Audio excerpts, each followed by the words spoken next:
I scratch till my fingers go numb, but my skin never bleeds. A silent accomplice wakes and feeds when I'm asleep. Une autre sorte de virage, on attaque la courbe. Souvent on a des courbes sur les terrains. Donc il y a plusieurs possibilités pour passer dans les courbes, soit passage debout, soit passage assis. On va commencer plutôt par le passage debout. Il est préférentiel de passer debout dès qu'il y a des trous.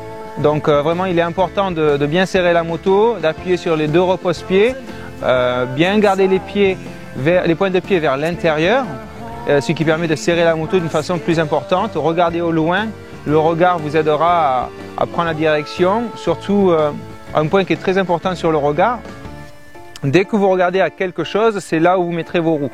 Donc si vous voyez un gros caillou au milieu de la courbe, essayez de l'éviter, regardez plus loin ou sur le côté pour bien passer.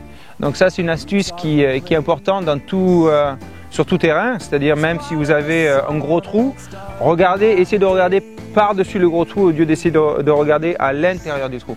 Donc ça c'est des points qui sont techniques mais qui vous aideront dans beaucoup plus de solutions sur tout type de terrain. Après, sur le passage en courbe, il est important de garder la jambe bien en avant. Et là, c'est l'appui sur le repose-pied extérieur avec le genou qui serre la moto pour être bien en adhérence. Sur les deux solutions, debout ou assis, il faut obligatoirement garder toujours une vitesse, ou du moins une vitesse un poil plus haute et surtout un filet de gaz. Il ne faut pas donner des grands coups de gaz, autrement la moto va commencer à se dérober et ça va être beaucoup plus difficile. Donc les points techniques, c'est regarder au loin, garder un bon filet de gaz constant. Il ne faut pas oublier qu'une courbe, surtout une courbe propre, se passe à la sensation. Donc c'est vraiment propre au pilote à décider s'il préfère la passer debout ou assise. C'est vraiment une question de feeling.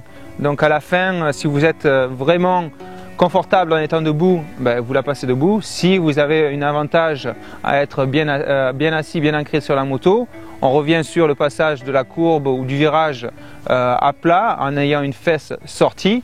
À ce moment-là, il faut la passer assise.